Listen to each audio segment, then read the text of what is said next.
Olá amigos, aqui é Alexandre Figueiredo, esta é mais uma edição do TV Linhaça. Pedimos para que vocês compartilhem, se inscrevam no canal, deem um like e ajudem a divulgar o TV Linhaça que precisa ter mais seguidores. E também não deixem de procurar na Amazon o livro Devagar, Quase Correndo, que é um grande livro que é uma verdadeira aula de cultura vintage, porque ele mostra dados do passado que realmente trazem muitas informações e até mesmo umas avaliações críticas a respeito de tantos temas relacionados a rock, a mídia, a MPB, a cultura em geral e tantas outras coisas, certo? Então, quem quiser pegar um livro mais em conta, pegue o e-book e também ajude a divulgar esse livro para mais pessoas poderem ler e ter acesso a essas informações, muitas delas exclusivas. Então vamos agora para o tema de hoje: a péssima decisão de Lula de ser a única opção do PT para 2026.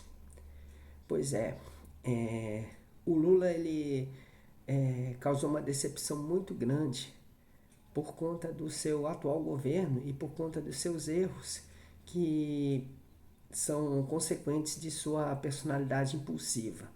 Claro que existem outros fatores que fazem com que o Lula, antes admirável, ele se tornasse decepcionante. Afinal, houve o golpe de 2016 e houve uma série de retrocessos. E aí Lula foi preso por conta das acusações infundadas da Operação Lava Jato. E aí, depois da prisão, ele foi ler as biografias de personalidades históricas e quis se tornar uma. E aí o Lula praticamente foi tomado de uma grande ansiedade de querer ser consagrado. E aí ele foi cometer erros diversos, como promover a reconstrução do país em clima de festa e também de priorizar as viagens da política externa em vez de criar um hiato internacional do Brasil para reconstruir o nosso país, né? Para reconstruir nossa sociedade, se aproveitando dos recursos naturais que nós temos. Então, o Lula, ele também demonstrou que ele envelheceu muito. O tempo passou, né? Então, o atual mandato de Lula, ele se tornou um mandato cheio de artifícios. Não é mais aqueles dois mandatos anteriores em que Lula, longe de fazer um governo revolucionário e ousado, ele pelo menos mostrava um serviço. Até os aumentos salariais e o valor do Bolsa Família, né, por mais medíocres que possam ser, eles tinham um pouquinho mais de, de qualidade, de valor financeiro do que hoje em dia. Hoje, o que se faz? Soma-se a cada ano apenas R$ 90 para o salário mínimo e também se dá um trocadinho do Bolsa Família. Não dá para os pobres planejarem mais na vida. Ele não retira as crianças da obrigação de terem que trabalhar cedo para reforçar o orçamento familiar. Quem está gostando de Lula é uma burguesia metida. É uma burguesia que controla as narrativas nas redes sociais e por isso que elas boicotam tudo aquilo que escapa de seu padrão de visão, né? de visão de mundo. Tudo que nós vemos no Instagram, no TikTok, no Facebook, ou mesmo até em páginas brasileiras do X e outras plataformas digitais, você vê que são narrativas, são padrões culturais de uma burguesia que se acha mais povo que o povo. Porque ela que se acha legal porque tem dinheiro, porque tem seguidores aos montes nas redes sociais, porque é tomada da mais completa vaidade, ao mesmo tempo vilaratista, mas também cheia de muito complexo de superioridade. E aí você vê que o quanto a gente luta para criar uma narrativa mais próxima da realidade e esse pessoal não deixa. Para esse pessoal, o Lula continua sendo de esquerda, continua agindo pelas classes trabalhadoras. E aí temos uma matemática muito estranha e muito maluca, na qual a burguesia que ganha mais de 10 mil reais é pobrezinha, enquanto que o pobre que só ganha 1.412 por mês é considerado próspero, considerado uma pessoa que vive da fartura. Mas aí, se a gente questionar isso, o pessoal não gosta. Aí é um boicote generalizado a esses textos, ou quando muito, tem sempre um engraçadinho querendo desmentir, chamando verdade de fake news e chamando fake news de verdade. Por quê? Porque é o pessoal que só quer uma visão de mundo que só lhe agrade. Mesmo que seja a mais delirante fantasia, mesmo que seja a mais vergonhosa mentira, aí esse pessoal é que quer os seus pontos de vista mesmo prevaleçam. E aí, no caso do Lula, ele está a serviço dessa burguesia. Infelizmente, o Lula foi tomado não só de uma grande ansiedade, mas também ele teve que sacrificar quase todos os seus princípios. Eu sei que Lula abriu mão ao longo dos anos, desde que começou na vida política em 1978, abriu mão de seus princípios de sindicalista. Ele já era moderado desde quando ele começou a atividade sindical. Mas agora é como um caminhão despejando areia no meio do caminho. Aí o Lula acabou abrindo mão aos poucos de seus princípios. Aí o que nós vemos ultimamente? Vemos um Lula completamente pelego, pousando alegremente ao lado de empresários, criando um clima de festa que é impensável num Brasil em reconstrução como o nosso, priorizando a política externa, parece mais preocupado em reconstruir a Ucrânia e em construir o Estado palestino do que mesmo melhorar o Brasil. Eu acompanho a vida nas ruas e fora da bolha lulista, eu vejo um monte de gente miserável, desacreditada, se sentindo traída e se sentindo decepcionada com Lula. Mas eu não posso escrever isso porque a narrativa que prevalece nas redes sociais não admite que a verdade seja dita. É incrível isso. É o que os lulistas impõem, o que a burguesia de chinelos impõe é que vale. É que vale a visão deles, vale o que eles acham, o achismo deles vale mais do que a verdade dos fatos. E esse é o problema que eu vejo na experiência de mais de 15 anos pesquisando as redes sociais. E Lula também era tomado de um conservadorismo tão grande que ele se permitiu se aliar com o tucanato clássico. E o tucanato clássico passou a se desvincular diretamente do PSDB, apesar de ser do vínculo político institucional formal ser mantido. Mas se a gente vê que os antigos tucanos, eles entregaram o PSDB a uma espécie de fascismo dente de leite. É uma espécie de bolsonarismo júnior. Enquanto isso, eles discretamente, de maneira informal, eles passaram a apoiar o PT. É daí que eu chamo, de forma irônica, o PT de Partido dos Tucanos. E aí eu vejo que o Lula, com aquele papo de frente ampla demais, que é uma frente mais do que ampla, tem que flexibilizar politicamente para garantir a governabilidade, para garantir a vitória eleitoral, isso está sacrificando muito a essência do seu projeto. E Lula agora ele tem que adotar o mínimo denominador comum do seu projeto político. O mínimo denominador comum, ou seja, o que ele pode fazer pelas classes populares, o que é muito, muito pouco, quase nada sobrou daquele antigo projeto progressista que chegou a empolgar os brasileiros em 2003. Aí hoje o Lula está muito mais neoliberal e o seu atual mandato ele mais parece um misto de José Sarney com Fernando Henrique Cardoso. Eu observo isso com base nos fatos, não é uma questão de opinião, porque o pensamento desejoso poderia acreditar naqueles relatórios que são despejados constantemente sobre os supostos recordes históricos da chamada queda de emprego, do aumento do consumo da população, que tudo isso são cascatas. Por quê?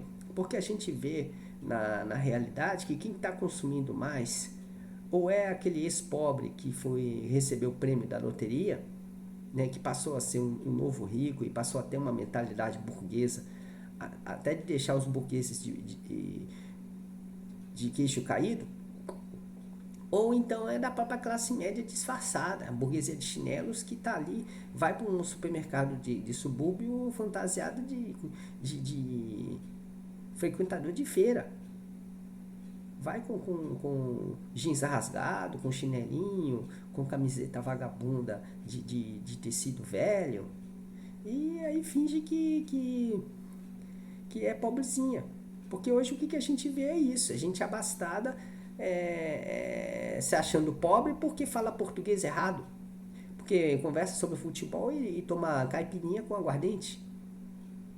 Então, e é esse pessoal que se empolga com o governo Lula e que comete o erro grosseiro de, aos 79 anos de idade, se impor como a única opção para 2026.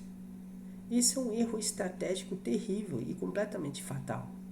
E lembrando que Lula quase morreu em 2 ocasiões recentes. Houve uma pane no avião de volta do México para o Brasil, que poderia ter causado um acidente aéreo. E também teve uma queda de um acidente doméstico que fez a cabeça até sangrar. E nessas 2 ocasiões já causaram mortes de personalidades. E aí a gente comete um erro no Brasil de apostar numa democracia de um homem só. Quer dizer, hoje democracia é mais um eufemismo para a lulocracia. Só o governo de Lula, só o Lula decide, só o Lula age pelo país. O Lula decide e o pessoal todo vai comemorar, brincar, dançar, pular e tudo mais. Mas ninguém reconstrói o país. E nem mesmo o Lula, que com 79 anos ele é um sujeito doente. Ele está visivelmente envelhecido. E o que é pior, o padrão de velhice do Lula é o padrão antigo. Eu fiz até uma comparação no Linhaça Atômica com um empresário dos Estados Unidos aos 78 anos, numa foto de 1913. É o mesmo padrão de velhice. Hoje um homem de 79 anos não está assim, e mesmo assim acaba morrendo. Hoje temos algumas personalidades que estão morrendo com 79, 80 anos. Recentemente uma conhecida atriz dos anos 70, Terry Garr, faleceu. E aí o Lula ele não é um homem saudável, ele tem um histórico muito forte de tabagismo. Ele já removeu um câncer que ele inventou ser problema de garganta no primeiro momento e depois a dor no quadril no outro. Mas foram lorotas, foram conversas para bolsonarista dormir. Os fatos mostram, e o Lula não quis mostrar, que ele estava sofrendo de um segundo câncer. Aí o tumor foi removido e aí o Lula conseguiu sobreviver em relação a isso. Mas mostra que o quanto também podemos perder o Lula. Se nós apostarmos em Lula como se ele fosse o centro do universo, estaremos perdendo. E o grande erro da estratégia do PT é essa. O PT tinha uma chance, desde os anos 90, de trabalhar algum herdeiro político. Por que não trabalhou, por exemplo, Lindbergh Farias? Podia ser uma alternativa de algum herdeiro do Lula. Algum treinamento político, algum trabalho de marketing, tudo mais. A extrema-direita é mais estratégica nisso. Por isso que está trabalhando com o Pablo Marçal. E o Pablo Marçal perdeu as eleições, mas ele saiu fortalecido numa estratégia de se servir como uma espécie de amostra grátis política. Mas o PT, infelizmente, fez com que o velho se impusesse como novo. Lula está perto de 80 anos.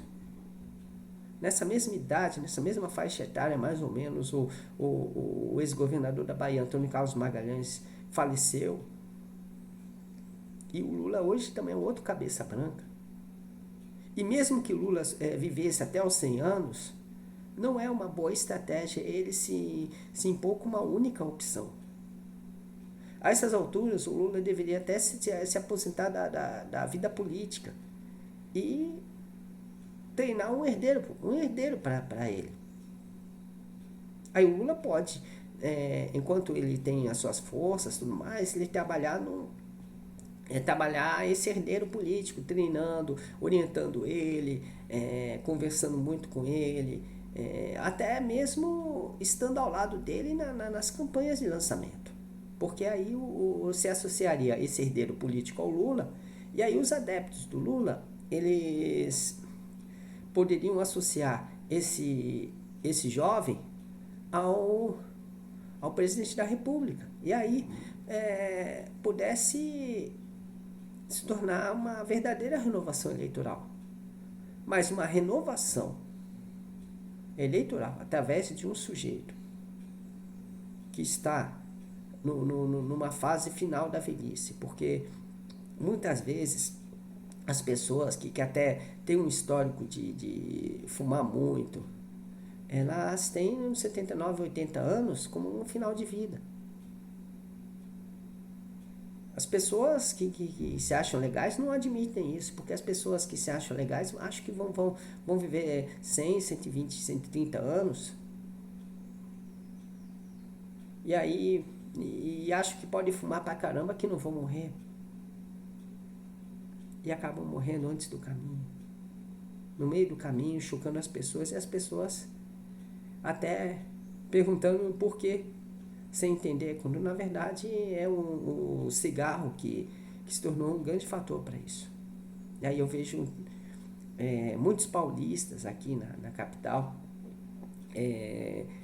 felizes quando fumam um cigarro, sem saber que poderão um dia estar no hospital pedindo preces, enquanto enfrentam uma quimioterapia que vai dar em nada. Só vai dar até no agravamento da doença. E aí, no caso do Lula, é um grande erro apostar nele como uma única pessoa a conduzir a democracia. Como única pessoa a definir o futuro do Brasil. É realmente terrível. Por quê? Porque ele já sabotou a democracia, ele não admitia a diversidade partidária. Ele queria um arremedo de corrida eleitoral dos Estados Unidos, em que havia uma polarização entre Bolsonaro e Lula. Então isso já rompe com os conceitos da verdadeira democracia. Uma democracia de um homem só. Não se admite isso. Já basta que na Grécia Antiga, na Antiguidade Clássica, o conceito de democracia excluía mulheres e excluía os oprimidos, que eram os escravizados na época. E agora o que nós temos? Temos uma democracia que exclui quem não faz parte do festim identitário, que, que vivemos aqui no Brasil. E ou que não faz parte da burguesia civilizada, metida legal, dos empresários cuidando do entretenimento, investindo pesado na vinda de artistas estrangeiros para o Brasil, investindo em um monte de festivais, um monte de eventos, como em São Paulo ali, é o NFL ali, é o legado Ayrton Senna colar, são, são promoções diversas, tudo mais, que são até certo ponto são empolgantes, mas da maneira que se torna cara e excessiva, só serve mesmo para o recreio da burguesia que se sente feliz com o Brasil transformado num parque de diversões para ela. É esse pessoal que está feliz porque acredita numa democracia de um homem só, do Lula.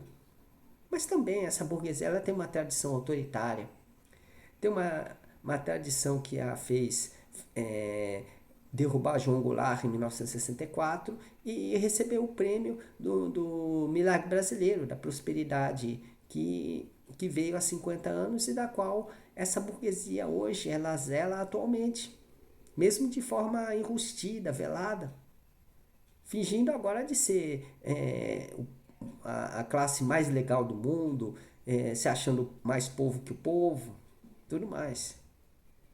É um pessoal que chega a impor seus pontos de vista privativos, seus ídolos particulares, como se fossem coisas atemporais e coisas universais. É uma elite autoritária.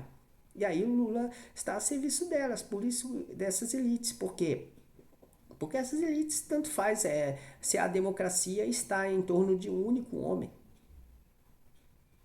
Porque não se trata, na verdade, de democracia, se trata apenas de uma supremacia política que faz com que as pessoas se contentem com isso. Ninguém é ofendido, não existe uma agressão, não existe aquela repressão do doicote de outrora, não existe mais os açoites da Casa Grande. Então tudo fica bem, tudo mais. Aí depois deixa a população de rua dormir tranquila, dormir apenas quieta num canto da calçada, deixa os favelados ali na sua vida precária e pronto, aí fica em silêncio. Enquanto isso, a sociedade nudista vai brincar nos parques de diversões que se tornaram os espaços de lazer do Brasil. E para eles tanto faz se é um idoso com quase 80 anos que vai dirigir o futuro dos brasileiros. Isso de uma maneira bastante surreal e bastante perigosa. Então vamos ficando por aqui, desejando uma ótima semana para todos, um grande abraço e até lá.